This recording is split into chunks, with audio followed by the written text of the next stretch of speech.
Welcome back to Digital Hustle Career Pathway 101, the podcast that brings you behind the scenes of today's most in-demand digital careers. I'm your host, Shamima, and I'm joined by my wonderful co-host, Shahida. Shahida, are you ready for today's conversation? Hell yeah, I'm ready. I'm super excited. We have super energetic guests here today, and I can't wait to hear what they have to say. That's the big question. And in this episode, Digital Gurus Do Homework Too. We are joined by two incredible women who live at the intersection of digital marketing and education. First, we have Margot Bock, a seasoned marketing leader and a professor, program coordinator at Seneca Polytechnic's Digital and Social Media Marketing Program. With over 2 decades of experience spanning education, media, and corporate strategy, she brings unmatched insight into how marketing and marketers have evolved. And we are also joined by Nehal Singla, a digital strategist with a strong background in communications, content, and email marketing. From her corporate roots at TELUS to her current work as a consultant and educator, Nehal knows what it takes to thrive in the fast-moving world of digital. Together, they're breaking down what makes formal training in digital marketing valuable and why even the most tech-savvy professionals benefit from structure, mentorship, and hands-on experience. Let's kick things off with a big picture question. How has the field of marketing evolved since you started?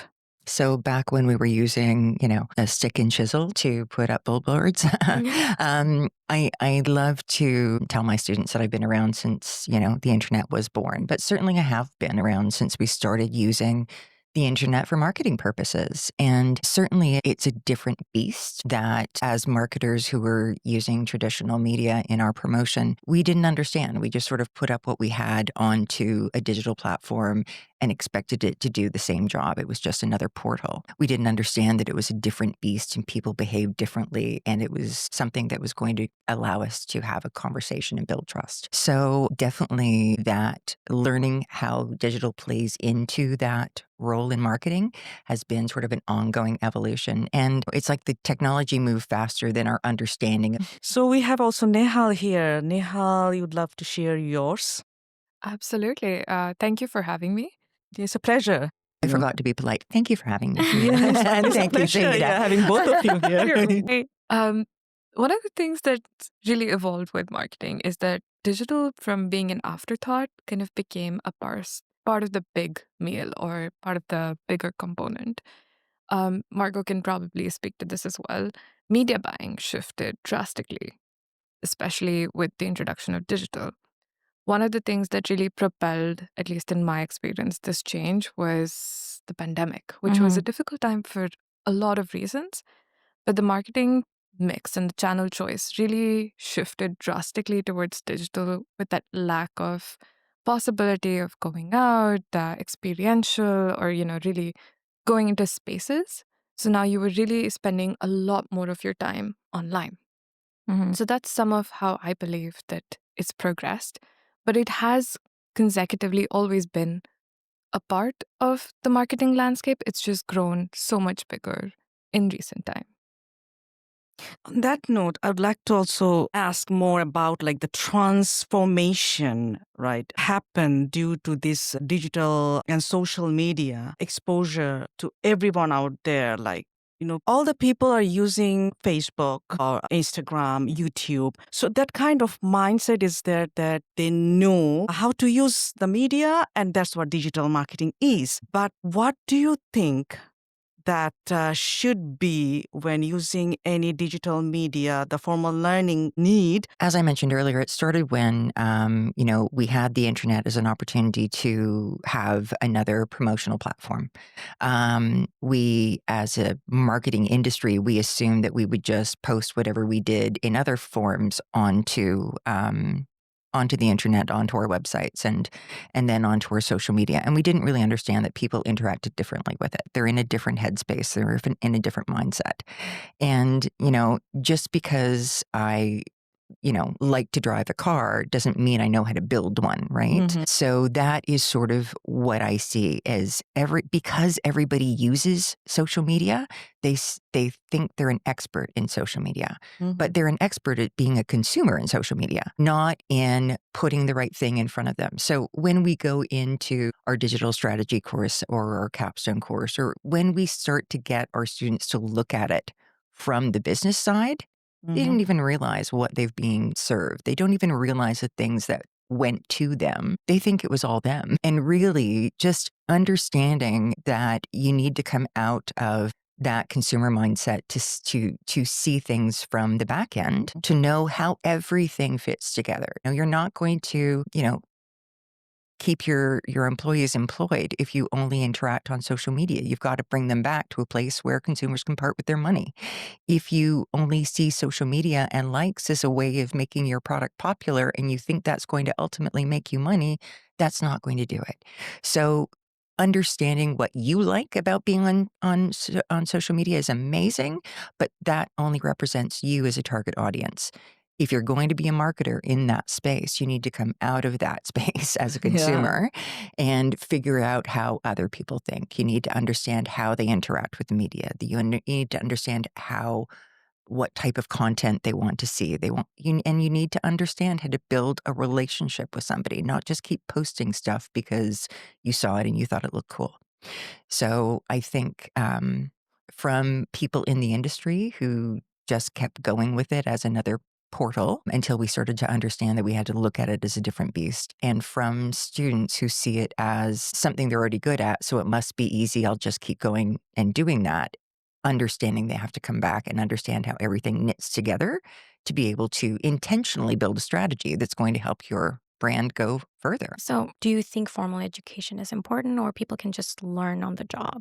I think that's a very interesting question, mostly because I think as learners, you never stop learning. Learning can come in so many different ways and forms. And this is not to discount any particular learning type, way, or form, but there is some value in having a formal, structured education. You do learn on the job, but you only learn how to do your own task better, or how to make the one part of your process that is a little bit broken slightly more streamlined. And sometimes, if there's great collaboration, you might learn from other people.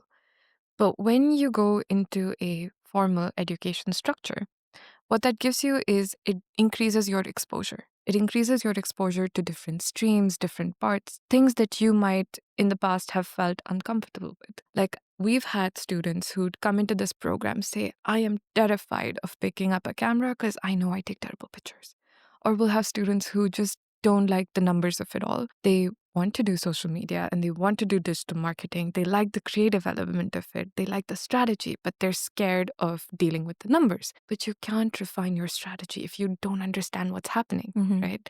And that is something that when you're in the program, you have to get exposure to all of those different things. You learn in your abilities, you gain faith in your abilities, and you learn so many more different things than you would have if you just tried to learn within a more work structure sort of setting, because your exposure in that scenario is relatively limited. You're being exposed to the few people in your work network, or the person who's teaching you and they've done your job for 3 more years than you have. So they have maybe a few additional skills and they're going to teach you those. But what about really opening up your potential, right? So I think it provides you that. But then there's also something that me and Marco were talking about is it helps you build your network. right? Definitely. It gives you exposure not just to new pieces, it gives you the most current information in the industry, but it also helps you build your network, not just with your professors, but your peers, people in the industry, events that are happening. All of that is something that you can really build within that exposure that you get when you go to a formal, structured organization or college. An interesting way of seeing the overview. You're not stuck at one position. get overview of all the moving parts in the whole process through formal education, which is, I mean, a very interesting explanation by Nihal, and I really appreciate it. I myself, I didn't think of it like that, but when you mentioned it, it kind of became clear for me. Like I get more exposure, I get pushed out of my comfort zone, so I get to learn different aspects of the same process. It's very interesting. And I would also say one thing that the networking is definitely one important thing when they are going through this kind of formal environment of structured program. With that, I would also say that portfolio building. There might be many people out there, they didn't have any kind of exposure of building portfolio in a real sense. It's not about just having a Facebook account or YouTube channel, but how to run that, how to build that kind of content, quality content, and having the portfolio, which really the employers are looking into. So that kind of opportunity is actually possible through these kind of programs. A lot of students don't realize that the assignments that we do in a digital marketing program, and any digital marketing teaches you the why. You have to understand how everything works together. The on-the-job training is amazing for what? Because by the time, quite frankly, if we teach you a certain skill set in September, by the time you graduate, you're going to have to learn it again because that app has changed or that method has changed or something new has come along. So we teach you the whys and then you go learn the what. And also, I always say you don't know what you don't know. And, you've only been exposed to this. You don't understand what else you should know. You don't ask the questions because you don't know what questions to ask. So yeah, any type of education or program that is broader, that shows you how all those pieces fit together, is a great starting point. And once you have that, then you can go teach yourself online. You should always be teaching yourself on the job and finding new resources to fine tune them. The only caution I would bring is, remember when you're buying, when you're signing up for a course online, apart from like the Google certifications and all of that, which are for free and should be done on a regular basis, other sort of digital marketing online programs are designed to get you to buy a digital marketing online program. It isn't necessarily going to give you more than you already know. And, I'm sure I'll get hate mail because of that now. But, just to be cognizant, either just be aware of sort of, do your research on where you're taking this program from, right? And make sure you're going to get something worthwhile. That was definitely something that me and Marco have spoken about before, that there's just so much misinformation or information out there that is outdated or inaccurate, or there's no validity of where it's coming from or who's saying this. And a lot of it's even opinion based. So another benefit of being in a program or going for certifications that are authentic by Meta or Google is that you're getting information that is accurate.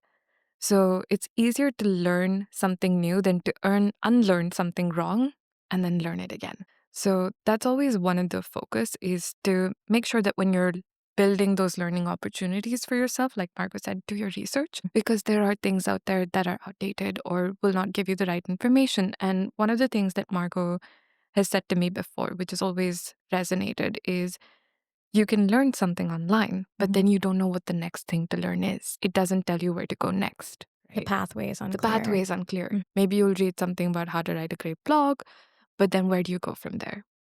If you don't know about SEO, you don't know about SEO. And actually, my personal pet peeve is there are things that are misinformation. Our students will come in thinking every piece of text on paper more than a caption is a blog.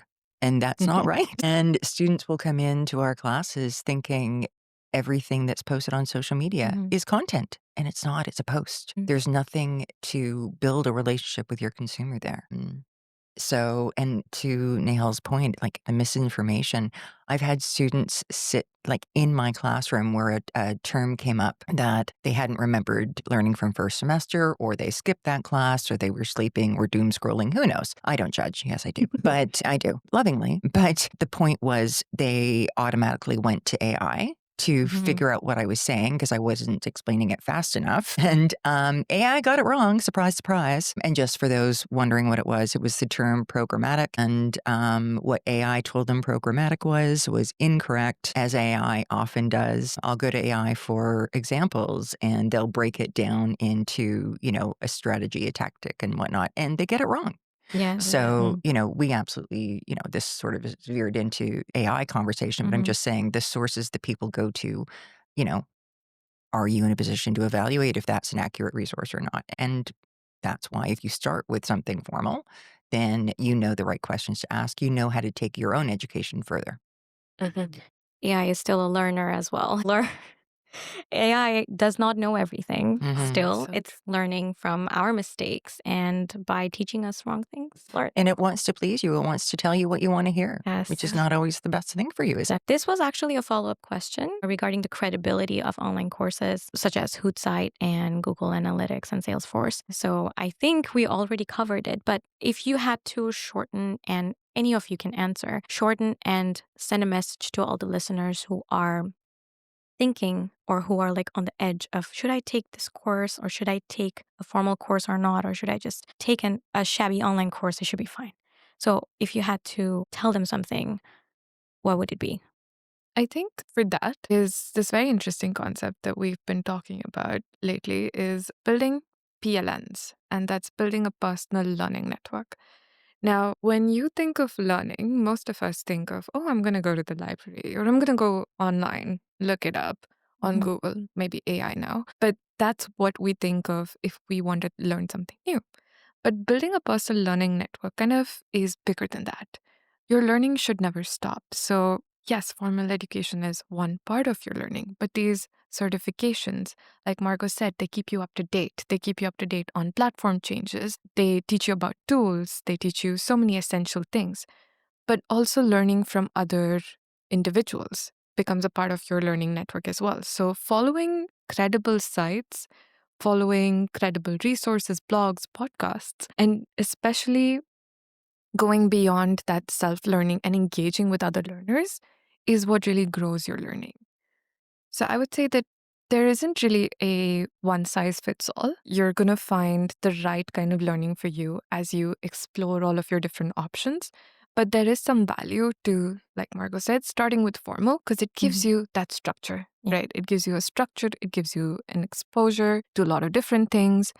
Where the value of structure really comes in is being able to evaluate what is right or wrong. Now, if you don't know how to evaluate if something's right or wrong, you're just going to learn just about anything. We have in the classroom space been working on SMART goals, and some students like to use AI Mhm. to help them get started. And they put their own SMART goal into AI, and AI is like, yes, you've got the perfect goal. And then we went and we questioned it. We're like, well, we think the measurement element might be missing here. And then AI goes, yes, you're right, it is missing. So why didn't you tell me before? Exactly. So it's just that having that structure really helps you understand whether you're right or wrong. Now, if you did not know what the structure of a SMART goal is, if you hadn't spent enough time agonizing over each of those It's a pieces, part of it. you would never be able to question AI. You'd just be like, yeah, whatever you're saying sounds reasonable. So would you say that it goes hand in hand, the certifications and also the formal education? It's not like one or the other, but they kind of go hand in hand to keep you up to date. I would say it's really about understanding what your learning style is. Mm-hmm. And then you don't want to let go of one of the other based on how you want to build your learning strategy, right? Mm. Because you don't want to learn just for 2 months out of the 12 in the year, right? You want to be learning every day. Continuous learning. That's right. So, how do you build your learning is what you should be thinking about. Mm-hmm. Both can be a part of it. So, I wouldn't say they go hand in hand, but they're both part of how you want to learn. Shahida, if I can sort of read between the lines of the question that you asked, and I think you were asking what are the ones that people should have, like if we had to Yeah. give them a cheat sheet. Mhm. I think if we sort of, consider working backwards. So let's take formal education out of the question. Let's figure out if this is what you want to learn in the first place. So if we, instead of continuous learning, we consider continuous curiosity. Mhm. So start with what you're drawn to, because we might be telling you to go get SEO certified, and not in a million years are you going to work on that Mhm. stuff. Maybe you're all about strategy. Maybe you're all about content. Yes, you still need to know how everything fits together so you can do the best job intentionally, but ultimately start by seeing what you like and seeing what you're drawn to, and then go use that as a point to explore further. So if it's like, I really loved this fashion idea that used celebrities, and behind the scenes, go, look up, behind the scenes content. Mhm. How does it affect people? What does it do? Why do we like it? So, getting to a point where you really figure out what you want to learn by looking at what you're drawn to in Mhm. your own, you know, uh, course of being a consumer will help you start to figure out your learning path. So then you can start to look into those deeper. Like Nehal said, like follow credible sources. But students will say, what are credible sources? Because if you Google it, you're going to have a whole bunch that Mhm. I've never heard of. So, start with reading what your network posts online on LinkedIn. Start with following people who are gurus in the industry. Neil Patel, Gary Vee, those are oldies, but they're still goodies. Follow the Digital Marketing Institute. They're still trying to sell you a course, but they have an amazing blog that will Mhm. keep you, it will bring you to exposure of what you need to know. And then as a resourceful person, you can then start digging into that for yourself and sort of figuring out your own career path and stumble upon that certification or whatever that you should be taking. And most of the certifications that you need are any digital program at a college is going to tell you what certifications you need to do, but we're not going to charge you money to take it during our class time, right? We're going to direct you to go do that. Yeah, most of the certifications you need are free of charge.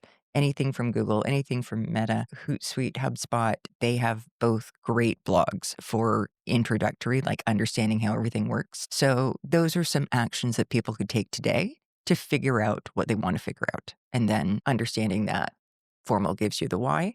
Hands-on learning happens in the classroom too, because we want to make sure that you can test it out before you go. We want to make sure you can walk before you can run. But yeah, it's all absolutely all incorporated. Wonderful. Talking about this media, usage of media and digital marketing, what I feel is it has a broader audience compared to like other discipline. When we talk about IT, engineering, we know these are the audiences or these are the people they're learning or they are the providers. But this digital and social media is beyond this boundary.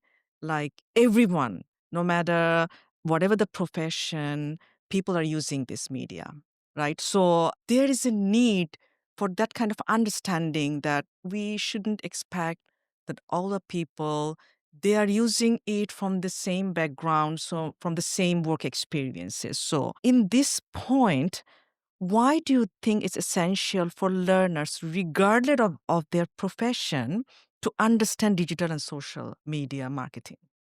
Well, I think you hit the nail on the head. It's every industry needs to communicate with their consumer.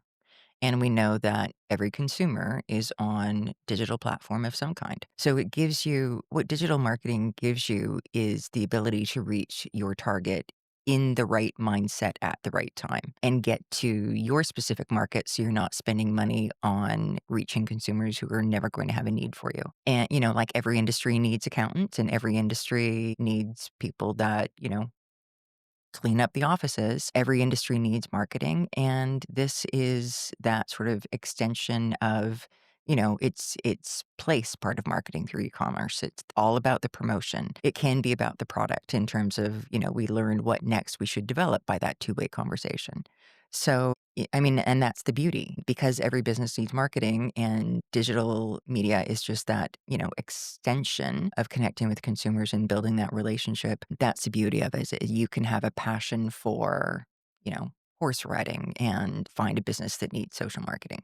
You can have a passion for fashion. You can have a passion for sports. You can have a passion for cars. All of it needs marketing and digital marketing. And that would be another way that I always recommend students look at things. It's like, don't look at who's posting jobs. Look at what company aligns with what excites you, because they need digital marketing, even if they haven't posted about it. They need to monitor what is going on. They need to understand whether things are happening in the way they wanted or not. So that kind of learning is also important for the employer or industry side. Absolutely. Like that is where the smart businesses are really understanding that that's how they can affect their brand image to their consumers, which are new employees. You want to attract the best. So you want to identify what's the best about your company, how you care for your employees, how you care for the community, how you care for the environment, who are you as a value, what set of values do you subscribe to as a company? We've seen a large growth in that, whereas employers are understanding that it's not just a way to get to your consumer, but it's a way to get to the best employees by building a relationship with your employees before you ever post a job. So for sure, that's something we're seeing a lot of growth in. So do you suggest that the professionals also can go for this kind of learning to really see the impact in their companies? I'll touch on some of the things that Marco was talking about, which is everyone in today's space. And this was the most amazing thing that she said, was that digital is a two-way street. You're no longer talking at people, you're talking with them. And it gives you this unique opportunity to really understand who your consumer is in relatively real time. You're interacting with them, you're seeing what they care about, what is important to them, and you're able to communicate to them better. Now, a lot of industries that you may not expect to even see in the digital space are leveraging it really well. For example, there is a company called the Miller Group, and they work in the construction space, highway construction. You'd think, what could they be posting on social media about? But they're educating, they're talking about safety protocols, they're talking about their process, their community initiatives. They're really building that brand affinity, but they're also using it to do some employer branding, right? So they're branding themselves. They're talking about who they are as a company, what is their thought process, and then they use it as a recruitment tool. So there's so much that's happening there. In the finance space, for example, you might see great initiatives that are directed to consumers, but then there are also initiatives that are focused on really thought leadership, right? Because B2B, if it is B2B, you're selling your people, right? Yeah. You may sell your skills in some cases if you're in that kind of an industry. So, in that case, showing thought leadership, providing educational information, providing valuable blogs that people want to subscribe to and learn from becomes another way to connect with your audience, and then you stay top of mind, right? So there is so much value even in industries that don't seem to have a direct connection to digital marketing, because your audience is there. They're looking for that information. They're going to go to someone else if you're not the one providing it, right? Marco, do you want to? Oh, no, you said it perfectly. That's where content strategy comes in, right? You're in a B2B environment. Your value is to make it easier for those people to do their job. They might not be spending their own money, but they are spending their own reputation. And so if you have curated information about what's going to help them be successful, or what's going to be a resource for the things they need to know and update on it on a weekly basis, then that means you've helped them, and that type of value without asking for anything in return is why content strategy works. So you've again gained a brand affinity, gained a trust that, when it comes time, that you're going to be top of mind and you're going to be the first one they reach out to. Yep. Well, I'll turn this back on both of you. So if we're going to do an employee recruitment campaign, why would I not only put it on LinkedIn? Like, why would I let my consumers see that employee recruitment campaign? From a consumer, if you saw that your company was saying, come work with us, we give, great, we invest in our employees, we invest in teaching our employees, we invest in providing benefits for your family because we care about your family as an employer. Does that mean they make the best, running shoes? No. No. But do you prefer, like, what are your thoughts about them as a company? You've signaled Their that. culture, the company culture is very Exactly. nurturing, and I would be more prone to buy from them. I'm like, that's a good company. That company has morals, values. I'll go for that company. I always support those Absolutely. companies are having that kind of co-creation, right? That having the customers getting involved in the entire process. Mhm. I would definitely be the advocate for Mm. those type of companies. Absolutely. That's why companies should put their, the activities they do around sustainability and social governance and how they give back to the community or how they support causes. Is that going to make people bank with them?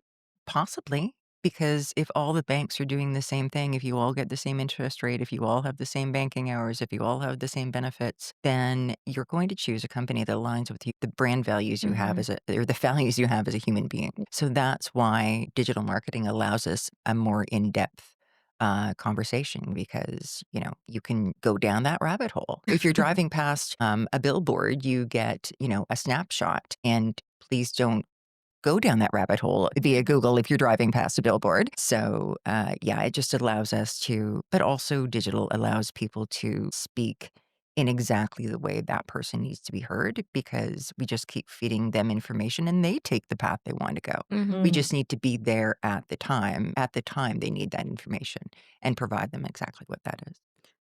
I love one of the things you said that they can use that as a platform to really show action. A lot of companies will tell you we support a certain thing or we believe in this cause, but when you use your platform to show your audience the action you're taking, that's when they truly will believe in you. Yeah, seeing is believing. Absolutely. Well, I love this example actually. So when we have content strategy in the fall, we look at truth and reconciliation as one of the examples of how companies are representing themselves and their how they honor TRC.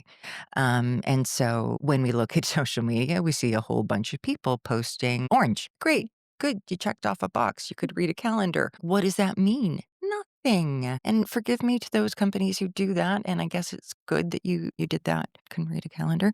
But the companies that are posting the way they have leveraged Indigenous art to make a T-shirt and those proceeds go to support Indigenous education programs. Tell me about that. That excites me. Yeah. Posting orange doesn't excite me and it means nothing. And quite frankly, if you don't have a right to be in that space, keep out of it, right? If you're not going to do something meaningful, then you kind of make yourself look even worse by trying entering into a conversation. It's like leave it for the people that are doing something and go figure out what your niche is and go tell us about that. I think it's a very important thing to mention that what a company stands for. So I think going off on a tangent is normal because now we're becoming very aware consumers. We want to know what the brand does, what it stands for, and all of that. The consumers are interested in the culture of the company now, and they would. I'm going to use this word. They're going to boycott if you do not align with their principles, and it has become a very big trend. And people are willing to sacrifice a lot of things to stand by right, doing right to people, right to the environment, right to animals. Everyone is standing by that. And a lot of brands are falling apart because they're not aligning with something bigger. That is true, but there is also this consideration with thoughtful alignment, like Margot was talking about. So, in our influencer course, we were looking at how sometimes brands will work with various influencers. And one of the benefits of working with influencers is being able to enter their niche, right? But it has to be thoughtfully done. So, I believe there was this campaign where an alcoholic beverage brand, and I won't take the name, an alcoholic beverage Thinking the brand listeners will figure it out. They'll dig it out. worked with a person who did not identify with a specific gender. And it was I believe it was for a sporting event. And while all of that seemed great and they were trying to reach a different audience, what the students and our learners kind of pointed out was how out of tune it was because the content of that video was really this influencer going, well, I don't know what's happening. I don't know what the sporting event is, but I got free beer. So I'm just going to have some of that, guys. And that just felt so out of tune to their current audience, but then also out of tune for the community that they were trying to enter because they were suddenly feeling like they were stereotyping people. So it was just, it's interesting to see that, yes, align with something of value, but then align with something that is actually of value to your audience and to you as a company. Just don't align with something because it's bigger Mhm. and it's a cause. You have to align with the right thing. Mhm. Ex- 100%. You have to be authentic. You had said earlier that, it was a trend that people expect companies to be in line with them. And I would go back to your first question, Shamima. It's an evolution. It's not going away.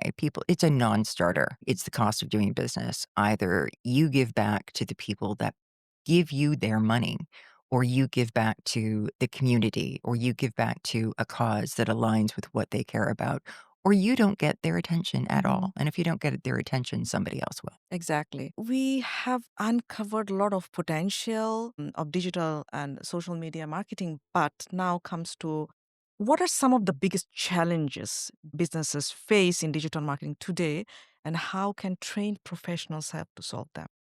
As always, it's how do you rise above the noise? Because there's a lot of people vying for the same eyeballs and the same ears. And although digital gives us a lot of access to that, you have to pay to play. You have to pay to be in front of those eyeballs. So, how do you figure out where they're going to be, when they're going to be there, and how do you outbid somebody with bigger pockets? So, rising above the noise means understanding your audience so intimately that you're giving them the information they want at the right time in the right place and giving them something of value without asking for anything in return, talking in their message. But I mean, that goes back to marketing in general. It's like understanding your target, understanding your product, and understanding what solution you provide for your audience. How digital professionals would understand that is to sort of go back to basics and look at how everything works together, and then put the right thing in front of the right person at the right time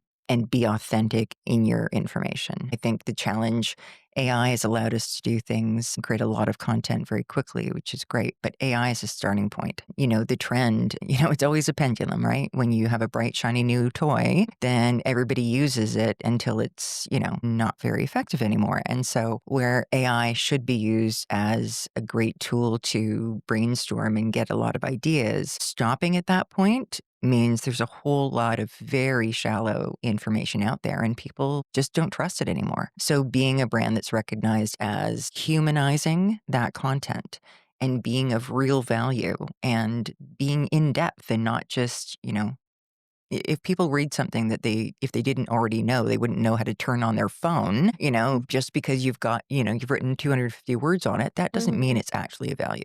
So as always, it's rising above the noise. It's identifying your difference from your competition, and it's earning attention. So that would be my take on that. Absolutely. And I think, like you said, you've got to pay to play, Mhm. but you've also got such limited attention spans. So you really have to hit the mark. And you cannot hit the mark, like Margot said, unless you understand your audience, the platforms. How do you optimize to really convert in those couple of seconds of attention that you are getting? Banner blindness is a very common concept. You just don't see it, right? It's kind of like we unintentionally or subconsciously just block out Yeah. ads when you're trying to read something. Skip. Yeah, you Skip. You even if you're reading on a website, you just will not register it. It's there. You probably saw it. You just didn't register it. Yeah. So you have such limited opportunity of really getting to your consumer, and digital professionals will have a strong understanding of not just the platform, but also how does your audience interact on Mhm. that digital landscape, because it's not the same. So, kind of, coming back to the AI conversation we're having, bits and pieces, like here and there. AI is the thing that everybody knows, even if you don't know what it does in the background or if the information is authentic or not. We do know ChatGPT is like our friend somehow. I don't know how beneficial the friend is, but ChatGPT is a friend.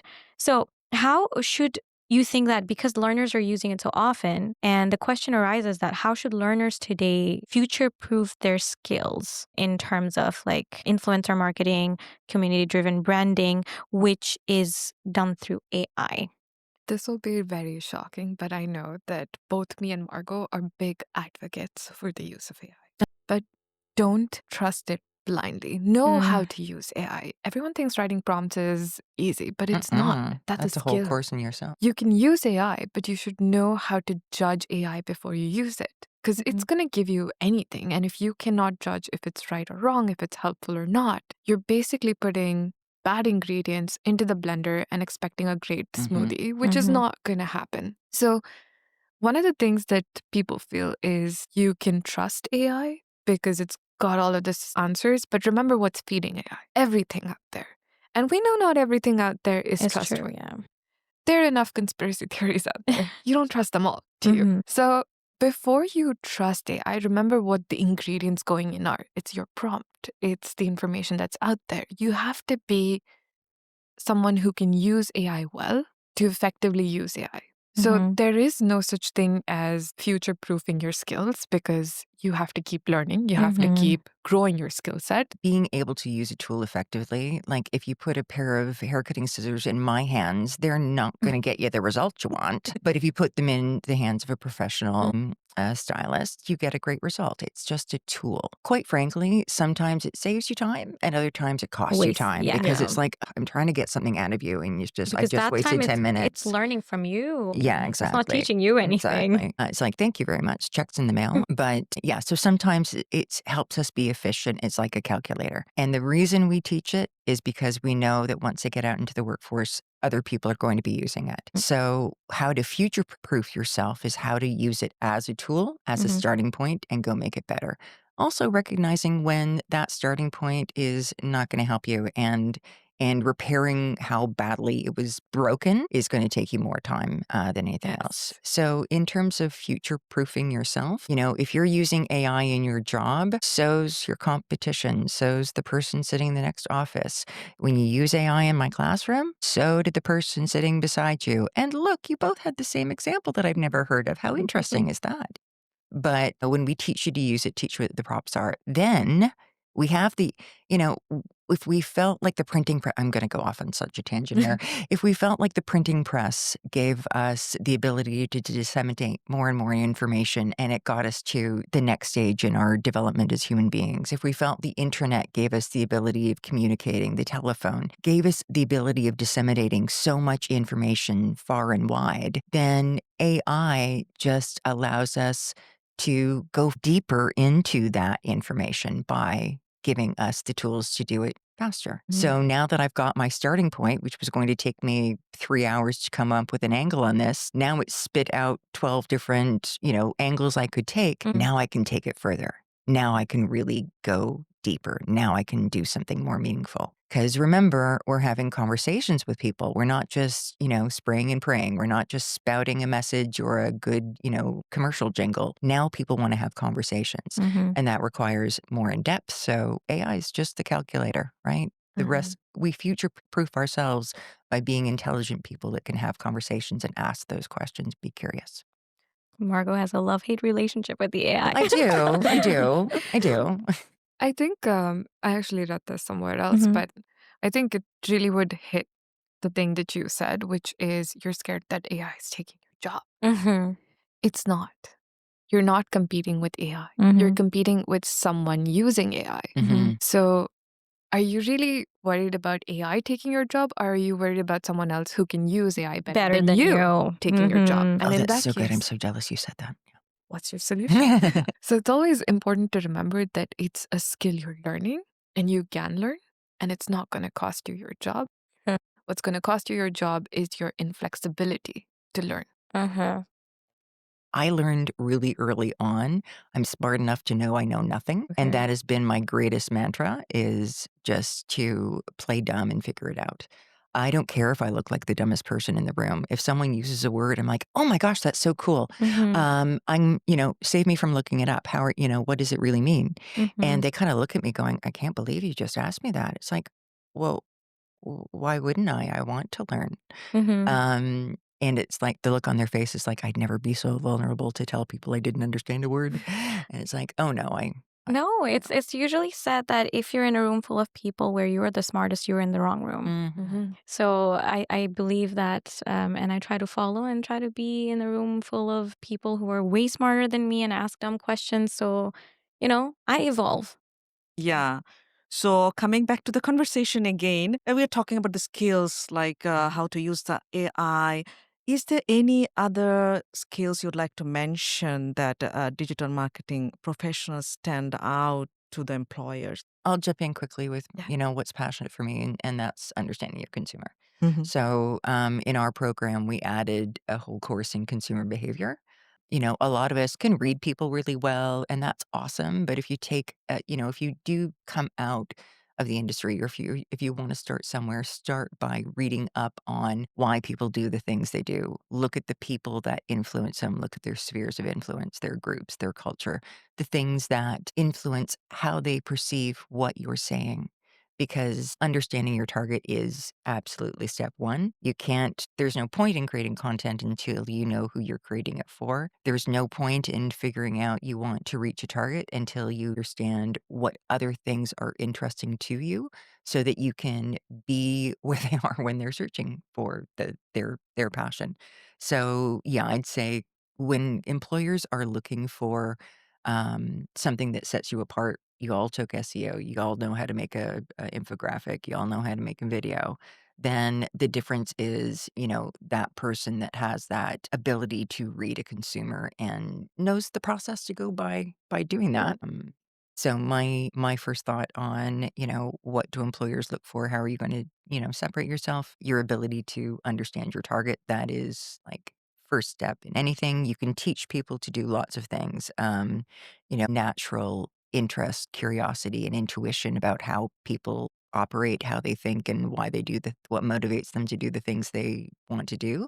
I think that really helps set you apart from your competition. And then the other parts are, really demonstrating your creativity, critical thinking, and ability to listen to somebody else, right? You're still, interviews are really challenging because you have to sell your skills. You have to tell them about your skills or they're not going to know, but you have to tell them in a way that demonstrates that you can play nicely in the sandbox. I think this is the first time we introduced the consumer behavior course, and it has had such a phenomenal impact on how our students or our learners were really looking at their projects and the work they were creating. And it also brought in this sense of pride because they were like, aha, I get it. I get why I am doing this the way I'm doing it. I get why I'm picking this channel, and I get why I'm curating this experience to lead it here. And they were connecting all those dots, and you could just see it. And that is such an important piece to have, to be able to connect those dots, like you said, and also to be able to connect those dots for somebody else. Absolutely, yeah. People can see themselves from their own, influence group, but being able to understand how that works so you can do it for a target that you're not a part of is that real skill. The question, like, how does this practical experiences or like working in student run agencies kind of benefit learners in a way? Experiential? Mm-hmm. Oh, huge. I mean, that's why people come to college, right? Mm-hmm. I was in university and I learned all this theory. But when I got out of university, it's like, now what do I do? What do I do with it? I know, theoretically what something happens, but Mm-hmm. when you actually put your hands on something to get to, uh, start to put a plan into place, it never goes the way you think it does. That's everything, and that's what makes colleges so important. Is you learn the theory, the professor demonstrates how it works in the real world, and then you go and do an assignment or in class activity that is exactly the same that you would be doing in the real world. Like, I would keep always reiterating to the students that what you're doing is exactly what you're doing out there. So the way, there is no one template for a certain type of analysis. If you have to do a POV on a client to know if it's worthwhile pitching, or doing some type of background study on somebody's competition, there isn't always a template, but there's always, a way of researching it, because again, you don't know what you're going to be missing. You don't know what gaps are in your understanding until you actually go to apply that. So I love it being able to reiterate to them, this is what you're going to do. This is why it's valuable. This is the setting you'd be presenting it back to your colleagues or to your clients about. And then have them say, like, they start off thinking, for sure, got it, understand it, great. And then they go to do it. And the words just like they're paralyzed because they don't know that next word to say until you start to say it. And then they learn, and then then they shake off those jitters and understand how it flows out of your mouth. And when we work with real companies, we do role plays on that discovery call. And, everybody hates doing role plays. I promise you, I hate it more than all of you. But until the words leave your face, you don't actually know how it's going to sound. And you have to do that step. And we're a safe, loving, warm environment. We care very much about how you feel. So we do that in the classroom. So that experiential learning, that real world, either practice in a sandbox like this or practice role playing with your colleagues before you unleash yourself on, the actual real world company that we brought in to work with you, that, that allows you to stumble and fall and pick yourself back up and recognize how to not stumble and fall the same way. And then when you hit the ground running, when you graduate, you're much further ahead than anybody else. And then you've got calluses and you know how to fall okay. So before we wrap up, we would love to hear some advice. What would you say to someone looking to build a career in digital marketing today? Always learn. Always be learning. Don't let yourself be in a position where you're not figuring out something new. You're not breaking things apart to build them up again. Always be doing that, because the more you do that, the more you'll learn, the more you'll feel in touch with things. And the better you get at doing what you want to do, the more you'll discover about yourself, the happier you'll feel doing that. Absolutely. When you think you want a career in digital marketing, ask yourself why. Do you think you're going to be the next influencer? Do you think you love your content? Figure out why you want to go into digital marketing, and then figure out what else you have to do to do that well. And yeah, I would just say, as in everything, ask yourself why. Why am I doing this? Why am I interested? And then go ask the person, what do I need to know? All right, so this actually brings us to the end. I'm so sad. So, Margot and Nihal, thank you both for such an insightful discussion. You've made a compelling case for why even digital natives need structure in their learning. So, to all our listeners, whether you are starting out or pivoting mid career, remember there's a real power in combining industry knowledge with academic depth. And yes, even digital gurus do homework.